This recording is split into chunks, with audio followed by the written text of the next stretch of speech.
everybody, j'espère que vous allez bien. On se retrouve pour une nouvelle vidéo. Du coup, cette vidéo, c'est mes coming out au pluriel, parce que oui, il y en a eu plusieurs. Donc, avant toute chose, je tiens à faire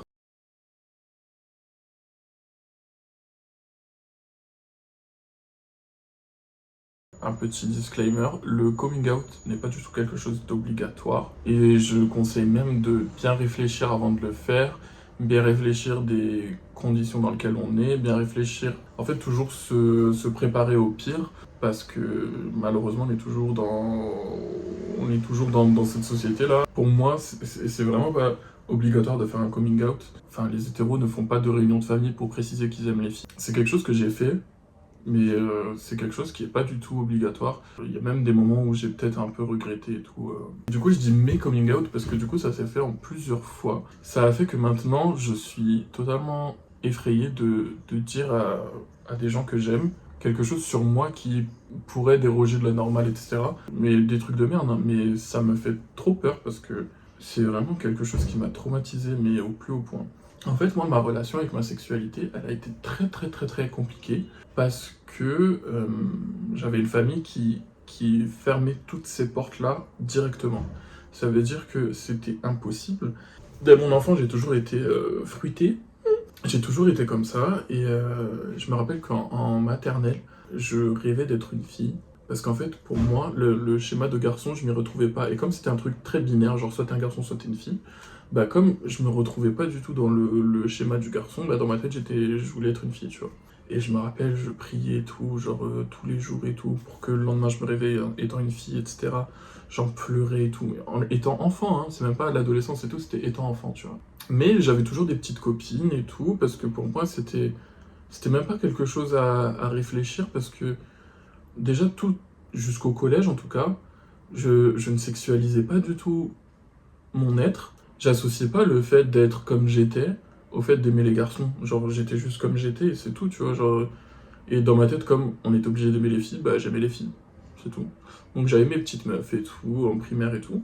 Et en fait, avec du recul, maintenant que je suis ok avec tout ça, je me rends compte que tous les garçons de qui j'étais amoureux, je faisais tout pour être leur meilleur ami. Je faisais tout pour être leur pote et tout machin. Avec du recul, toutes mes grosses amitiés de collège, lycée, etc., j'étais amoureux de la personne en fait.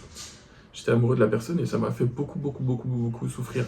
Le plus vieux dont je me souvienne, c'était en CM1. C'était en CM1 et je me rappelle, c'était un nouveau. Quand je l'ai vu, c'était un truc de fou, genre. Et du coup, j'ai tout fait pour être son ami, surtout que bah, il était nouveau donc il avait pas d'amis. Et bah, au final, j'étais son ami, tu vois. Mais c'est quelque chose. D'ailleurs, il y a quoi, il y a un an ou deux, j'ai tapé son nom et tout sur internet pour voir ce qu'il était devenu. Et il est devenu militaire. Bref, c'était comme ça que je gérais ma prétendue attirance. Et c'est quelque chose à laquelle j'étais totalement fermé. Et en fait, dès la sixième, est entré en scène le harcèlement scolaire. Voilà. Donc, dès la sixième, je me faisais traiter de p, etc. Alors que je savais même pas ce que c'était. Hein. Pour moi, bah, j'aimais pas les garçons. Donc, je comprenais même. En fait, ça me faisait mal parce que j'avais l'impression d'être accusé à tort, entre guillemets. J'avais l'impression qu'on me méprisait pour quelque chose que je n'étais pas. Et on me détruisait et tout, mais c'était vraiment dur, hein. C'était vraiment dur. Et je me faisais insulter dans tous les sens. Et du coup, les filles voulaient plus sortir avec moi parce que je vais pas sortir avec un groupe PD. Du coup, ça me mettait mal aussi dans ma personne et j'ai pris du poids à cause du harcèlement et tout. Maintenant, je sais que c'est à cause de ça parce que j'étais très mal dans ma peau. Les gens m'insultaient de ça et tout. Et à la maison, en fait, j'avais jamais de répit. Voilà. J'ai pas envie de décrire ce qui se passait chez moi et tout parce que c'est des choses que mes amis savent et que mon psy sait, mais j'ai pas envie de... Tout n'a pas sa place sur internet, donc comprenez juste qu'il n'y avait jamais de répit, que ce soit à l'école ou chez moi, il n'y avait jamais de répit, et c'était quelque chose, en fait, on me poussait à me détester de force. De force. On me poussait à détester ce côté, entre guillemets, féminin de ma personne, et on me poussait à vraiment détester tout ce que je pouvais créer, tout ce que je pouvais faire. C'est-à-dire que quand j'étais enfant, j'écrivais beaucoup. Je me rappelle, j'ai écrit mon premier livre en CE1. J'écrivais beaucoup et j'ai arrêté d'écrire parce qu'en fait, je me faisais insulter. En fait, je faisais des poèmes comme un bébé. Voilà. Donc, j'ai arrêté d'écrire, j'ai arrêté de dessiner. En fait, j'ai arrêté tout ce que je faisais. J'étais un enfant qui chantait, j'ai arrêté de chanter. Et j'ai tout arrêté, en fait, parce qu'en fait, on me poussait à détester tout ce qui émanait de ma personne. Tout ce que je pouvais faire ou dire, on me poussait à le détester. Et c'était vraiment, vraiment, vraiment dur. Et du coup, voilà, le collège me faisait insulter, parfois frapper, etc. C'était vraiment, vraiment compliqué. Et j'avais vraiment ce conflit interne de je comprends pas pourquoi m'inflige ça alors que bah, j'ai jamais eu de truc avec un garçon. J'ai jamais moi-même accepté que je crushais sur un garçon. Moi-même, j'ai jamais ressenti ça. Donc pourquoi en fait? Pourquoi? Et en fait, là, en étant adulte, j'ai retrouvé mon compte Twitter de quand j'étais en troisième seconde. Et vraiment, j'allais pas bien, hein. J'allais vraiment, vraiment, vraiment pas bien. Je mettais des messages suicidaires, etc. Et personne m'a tendu la main. C'est-à-dire que mes amis de l'époque voyaient tout ça et on m'a jamais tendu la main, on m'a jamais aidé. C'était vraiment, vraiment compliqué. Et j'avais pas d'amis en fait. J'avais pas d'amis parce que le peu d'amis que j'avais, c'était des gens qui dans mon dos disaient ça aussi, et des gens qui essayaient de me pousser à faire un coming out alors que pour moi il n'y en avait pas à faire. Et ça aussi, du coup, le coming out, il faut faire attention aussi, parce que on me poussait à... Genre, j'avais des copines qui me disaient « Mais vas-y, dis-le, mais vas-y, vas-y ». Alors que moi, dans ma tête, c'était pas... Le processus n'était pas fait, en fait. Dans ma tête, j'allais pas dire « Oui, je suis ça », alors que j'en étais même pas sûr, alors que je le ressentais pas moi-même. C'est vraiment compliqué, et j'ai toujours été cet enfant très drôle, très jovial, très fruité, etc. Je faisais honte aux gens, et ça, c'était compliqué. Et en arrivant au lycée, je suis parti dans un lycée qui n'était pas du tout mon lycée de secteur, parce que justement, je voulais repartir de zéro avec des gens que je connais pas, et arrêter un peu cette boucle de harcèlement, etc. Et ça a repris très vite. Ça s'est réinstallé très très vite. J'avais un meilleur ami à l'époque très très compliqué qui m'a fait maigrir de force. Bon, au final, bon, j'ai maigri, mais bon, c'était tu me snaps en train de faire du sport tous les soirs, sinon quand tu reviens, bah, je te mets des droites et tout. C'était lisse-toi les cheveux parce que tes cheveux bouclés sont moches. C'était compliqué, et j'ai appris après qu'il disait dans mon dos des choses horribles sur ma personne. Alors que moi, pour moi, c'était mon meilleur ami, et j'étais tellement heureux d'avoir un ami garçon, hétéro et tout, que ça me donnait un peu cette validation que je peux avoir des amis et tout. Et ça m'a fait énormément, énormément de mal. Et cette personne, à l'heure actuelle, j'espère qu'elle va mal, enfin, je sais pas. Donc j'ai été détruit, en fait, à peu près toute ma scolarité. Et du coup, je m'empêchais d'accepter ça. Et du coup, je suis resté très longtemps une personne qui n'avait pas ni d'amoureux ni d'amoureuse, qui... En fait, je trouvais même pas le temps de réfléchir à ce qui m'attirait, ce qui m'attirait pas, parce que, bah, en fait, on me poussait tellement à me détester que je n'avais aucun amour pour moi-même, et je n'avais même pas l'envie de m'écouter. Ça veut dire que moi-même, je m'écoutais pas. Et moi-même, je voulais taire toutes les voix qu'il y avait dans ma tête, et je voulais taire un peu qui j'étais, parce que je ne voulais pas leur donner raison. Et c'est un truc qui m'a... Même quand j'ai fait mon coming out, je me disais, putain, en fait, ils avaient raison, en fait. En fait, je suis vraiment ça. Et ça m'a vraiment fait du mal, parce que je voulais vraiment pas qu'ils aient raison. Je voulais pas leur donner raison. Et au final, c'est qui je suis, hein. Et bref, j'ai eu mon bac... Et de là, j'ai commencé, entre guillemets, à découvrir des choses, disons. C'était vraiment rien de fou, hein. C'était vraiment rien de fou, je parle vraiment pas de première fois ou quoi. Et le peu de fois où je m'autorisais à avoir de l'attirance, c'était suivi par des semaines de détestation de moi-même, de regrets, de « je suis vraiment une merde, je suis vraiment... » Et je priais beaucoup, beaucoup, beaucoup pour que Dieu m'enlève ça, pour que... mais vraiment, je faisais que ça, je pleurais pendant mes prières et tout, pour que Dieu m'enlève cette maladie. Enfin, c'était vraiment, vraiment compliqué. On me poussait à me détester. Et je suis même arrivé à un stade où j'ai réussi à, entre guillemets, enlever tout ce qu'il y avait de féminin en moi pour rentrer dans le moule. Je me rappelle, j'avais des potes qui m'aidaient à enlever mes manières, etc. J'essayais vraiment de rentrer dans le moule, et j'étais vraiment devenu quelqu'un qui passait comme hétéro, quoi, entre guillemets, sauf mes amis très proches avec qui je me permettais d'être à peu près moi-même. Sinon, j'étais devenu un peu l'ombre de moi-même, quoi. J'étais vraiment devenu... Là, quand je me vois avec du recul et tout, je me dis, mais putain, genre vraiment, c'est vraiment pas moi.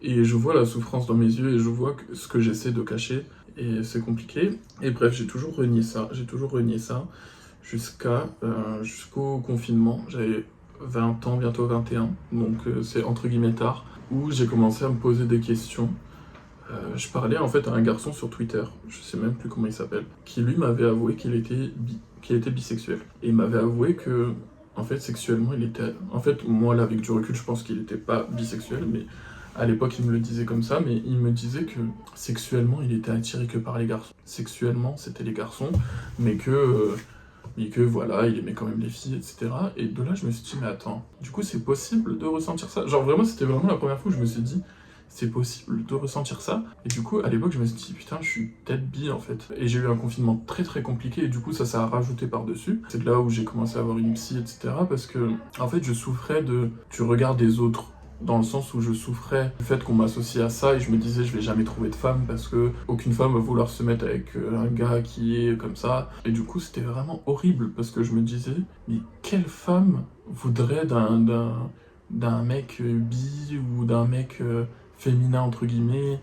Et c'était vraiment horrible pour moi et j'ai vécu des mois après le confinement en étant en me torturant moi-même, en étant vraiment dans la détestation de moi-même.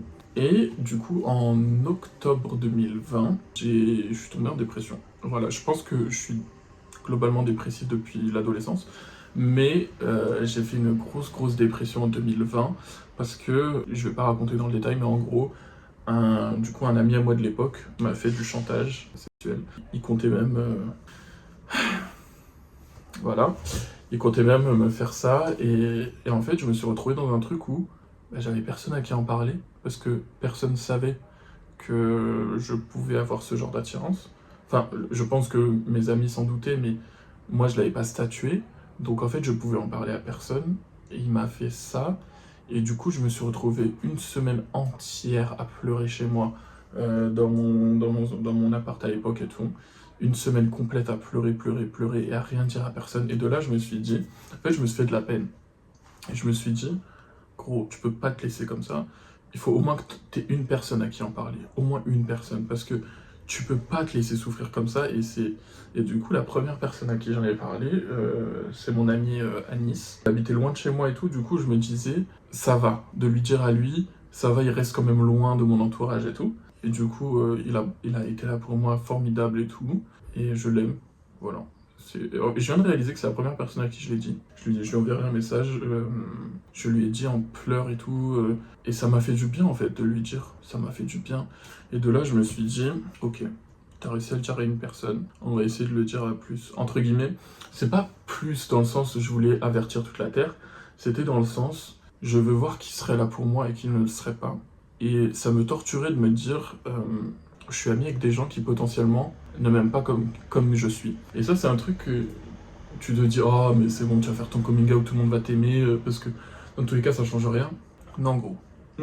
Donc, ce que j'ai fait, c'est que j'en ai parlé à 2-3 potes en amont.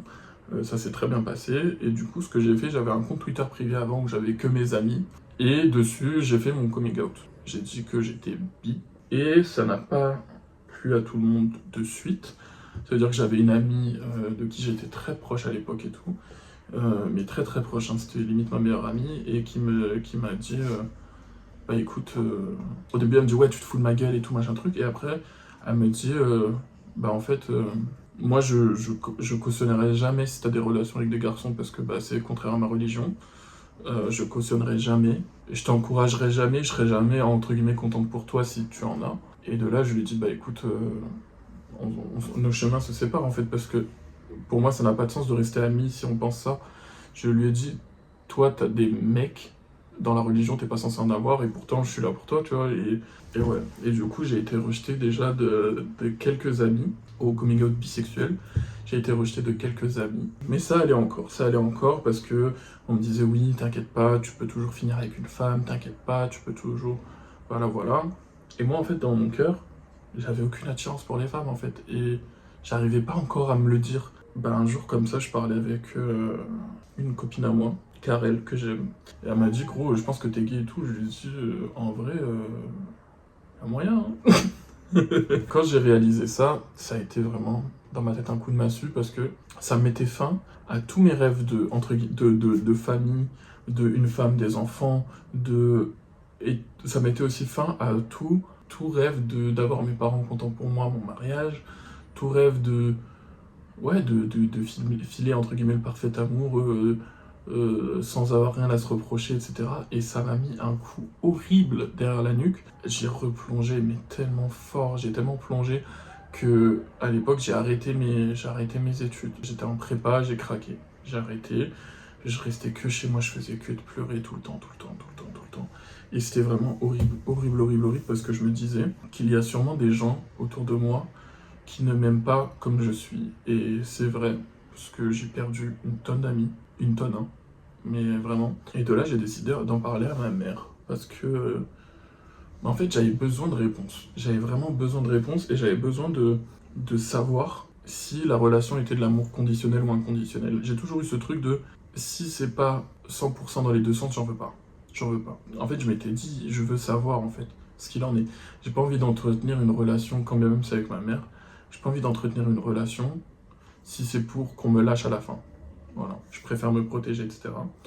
Donc je l'ai dit à ma mère, je lui ai dit que je faisais une grosse dépression, etc. Et je lui ai dit que j'étais gay et tout. Et au début, elle me croyait pas. Elle a un gaydar un peu éclaté, la pauvre, mais je pense qu'elle voulait juste pas se l'avouer, pardon. Et le lendemain, elle me dit ouais, mais t'es toujours musulman, parce qu'en fait, je suis né dans une famille musulmane. Ouais, t'es toujours musulman parce que ce que tu fais c'est péché, nanana, tu te rends compte que ce que tu fais c'est péché. Je lui dis mais je fais quoi? Parce qu'à l'époque je faisais vraiment rien en plus. Je lui dis mais Et tu crois que j'ai choisi en fait de vivre comme ça en fait? Tu crois que j'ai choisi de potentiellement tout perdre? Et ça, même à l'heure actuelle, c'est un truc qu'elle a toujours pas assimilé à 100%. Bon. Et du coup, quelques semaines plus tard, je me suis dit je vais le dire à mon père. Parce que mon père me parlait beaucoup de mariage, etc. Et ça me commençait à me... En fait, ça me faisait mal à chaque fois. Ça me faisait mal. Et pareil, je me disais, bah, je préfère que... Bah, s'il veut que la relation s'arrête, je préfère que ça s'arrête maintenant, quoi, plutôt que d'entretenir un truc où j'aurais encore plus mal à la fin. Et du coup, ce que j'ai fait, c'est que j'étais rentré chez mes parents. Et au moment de retourner dans mon appartement, j'ai laissé une lettre sur le lit de mon père où je disais que bah, déjà je faisais une grosse dépression et que je lui ai dit je te demande rien, je te demande pas d'accepter ou quoi, je te demande juste de me respecter et de plus me parler de mariage parce que bah y en aura pas en fait, ou du moins pas comme tu veux toi. Et mais le peu d'amis qui me restaient me disaient mais t'es fou de lui avoir dit et tout parce que mon père voilà, et du coup je suis rentré dans mon appartement, j'ai fermé tout à double, triple tour. Je me suis dit s'il vient me tuer, ben voilà. Et en fait au début il m'a appelé pour me dire oui, mon fils, t'inquiète pas, tu restes mon fils et tout. Tant que tu restes un homme, tu restes mon fils. Et moi à l'époque j'ai pris ça comme une victoire dans le sens où je m'attendais au pire, mais j'ai pris ça comme une victoire. Mais en fait ça c'est de l'amour conditionnel. Totalement. C'est en mode, bah, si tu fais pas bien, bah, t'es plus mon fils, quoi. Ouh. Donc voilà, il y a eu ce truc où les gens m'ont accepté, entre guillemets, tant que ça se voyait pas. Tant que ça se voyait pas, j'avais encore pas mal de gens autour de moi. J'avais encore pas mal de gens autour de moi. En mars 2021, j'étais parti en vacances. Et j'ai décidé de me percer les oreilles et la narine. Parce que j'en ai parlé avec ma psy et tout, et du coup je pense que c'était parce que j'avais besoin de me réapproprier mon corps, j'avais besoin de dire, de montrer que j'ai le droit sur ce qui est là, et c'est à moi, et j'en fais ce que je veux. Et en fait quand je me suis percé, mon père m'a mis à la rue. Voilà, mon père m'a mis à la rue, et, euh, et j'ai perdu presque tous mes amis. J'ai perdu presque tout le monde parce que... on m'a dit, moi je suis ok d'être ami avec toi, mais tant que ça se voit pas, ça me met mal à l'aise d'être avec toi en public. J'avais juste des piercings, hein. J'avais juste ça. Je veux pas qu'on me voit avec toi. Et ça, c'est... J'ai perdu tout le monde en fait. J'ai perdu tout le monde. J'ai perdu tout le monde. Et mon père, il m'a mis à la rue, il m'a dit tu rentres plus à la maison. Et au début, je me suis dit peut-être que c'est sur le coup des nerfs, même si pour moi, il n'y a pas de coup des nerfs, pas de coup des nerfs. J'en ai reparlé avec lui quelques jours après, il était toujours ferme sur ses positions. Donc ce que j'ai fait, c'est que le temps d'avoir un toit, j'ai enlevé mes piercings. En rentrant, on en a reparlé, c'était bien 10 jours après, à tête reposée, il m'a dit oui. Et franchement, si c'était à faire, je le referais.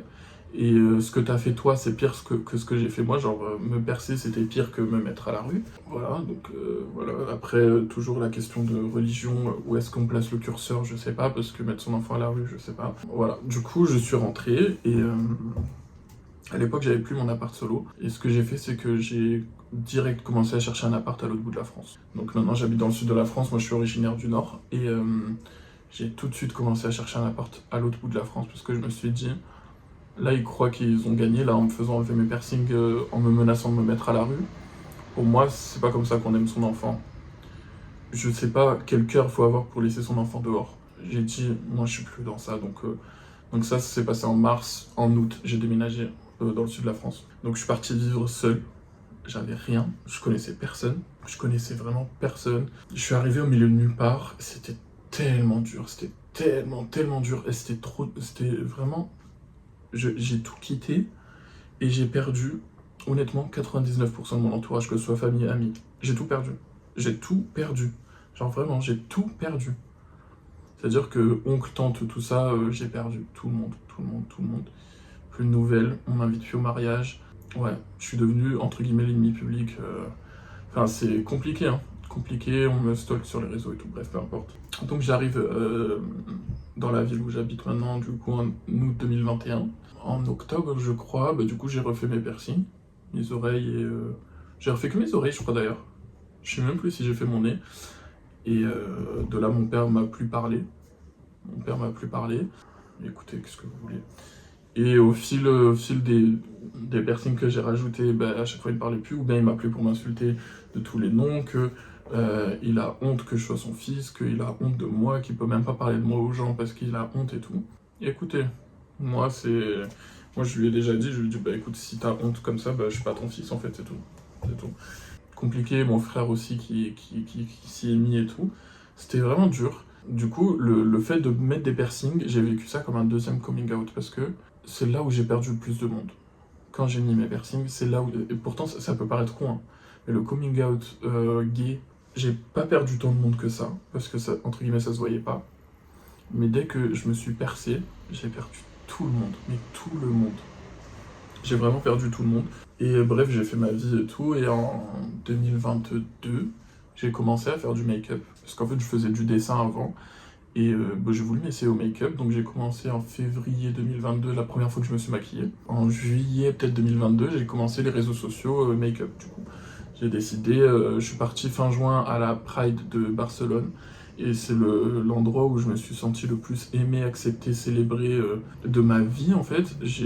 D'ailleurs, j'ai la vidéo où je note mes voyages, là où j'ai même chialé même. Si je revois des vidéos, des photos et tout de ce voyage, ça me met les larmes tout de suite parce que je savais ce que je traversais et c'est la première fois où j'ai été autant aimé pour qui j'étais.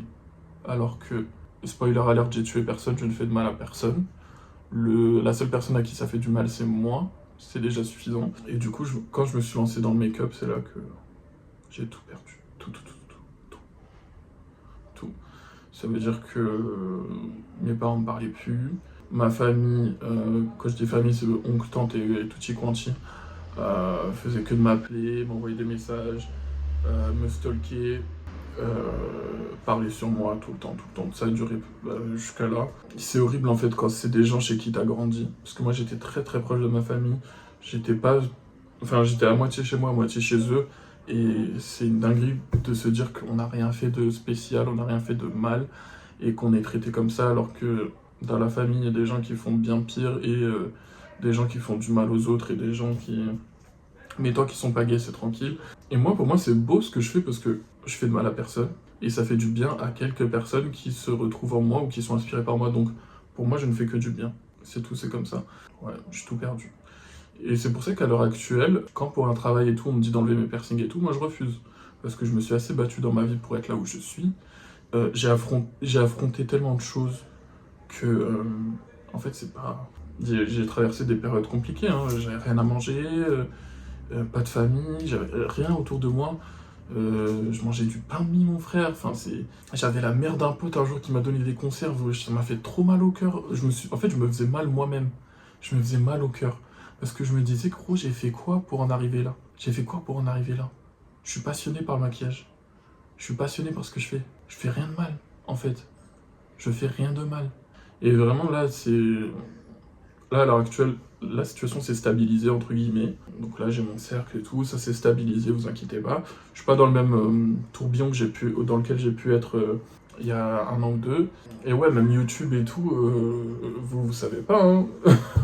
Je postais des vidéos, des fois, je postais des vidéos, j'avais pas à manger, je postais des vidéos, j'ai déjà fait des montages, j'étais à l'hôpital, Tout ça, en fait, sur les réseaux, on montre que ce qu'on veut. Voilà. Et quand j'ai des messages et que je sais que mon contenu a fait du bien, ne serait-ce qu'à une personne, ça me fait toujours du bien. Mais ouais, du coup, voilà l'histoire de mes coming out au pluriel. Donc il y a eu le coming out gay, piercing et make-up du coup. Et maintenant, en fait, je n'annonce plus rien à personne de ce qui peut changer dans ma vie, dans mon être. Parce que maintenant, je me dis que ça regarde moi et les quelques personnes à qui je choisis de le dire. J'arrête de me confronter toujours au regard des gens parce que pour moi, c'est destructeur. Donc en fait, ouais, j'ai baigné dans l'amour conditionnel toute ma vie et j'y suis encore. C'est vraiment compliqué, j'ai que quelques proches et tout pour lesquels je suis sûr que c'est inconditionnel, mais vous savez pas tout le mal qu'on m'a fait. Et moi, en fait, le bien que ça me faisait de me montrer comme ça, de montrer à quel point je peux rayonner, à quel point, en fait, qui sommeille en moi, en fait. La personne qui sommeille en moi, et je suis un artiste, genre, pas à succès, mais je suis un artiste. Exprimer mon art, etc., c'est quelque chose qui me fait du bien. Écoutez, s'il faut faire pour les apparences, moi, écoutez, moi je suis pas dans ça. Je suis absolument pas dans les apparences, donc voilà. Donc maintenant, à l'heure actuelle, I'm queer as I am. Sachez que c'est pas tombé du ciel et c'est pas du tout quelque chose qui a été facile à mettre en place et qui l'est toujours pas. Je me fais toujours discriminé au travail, je me fais toujours... c'est compliqué, je peux pas, même quand je sors, je peux pas être comme je veux non plus. Et j'ai toujours des parents qui disent que si un jour ils voient, parce qu'en fait ils ont jamais vu ce que je faisais comme make-up sur les réseaux, si un jour ils voient, ça les tuerait, ou bien ça leur ferait une crise cardiaque, ou bien ça les rendrait plus malheureux que tout, je tuerais mes parents, je leur ferais une dépression énorme, etc. Et j'ai toujours ce truc où ils espèrent que ce n'est qu'une passe, et que ça va passer, mais malheureusement la passe est assez longue là, ça dure. Et ils cherchent aussi des raisons aussi à ça, ils cherchent des excuses de pourquoi j'aurais ça, pourquoi j'ai entendu des... Qu'est-ce que j'ai fait de mal dans ma vie pour que la roue tourne comme ça sur moi mais en fait, je ne me considère pas comme une punition, je ne me considère pas comme moins qu'un être humain. Enfin, si j'ai quelque chose à dire pour clôturer cette vidéo, c'est que mon existence n'est pas un péché. Encore une fois, mon existence n'est pas une épreuve de Dieu. Je suis un humain comme vous. Et surtout, vous n'allez ni me tolérer, ni m'accepter, en fait. Juste, soit on me respecte, soit je veux rien. En tout cas, j'espère que cette vidéo... j'espère que vous serez restés jusqu'au bout. I don't know. Je vous aime fort les bébés. Bisous.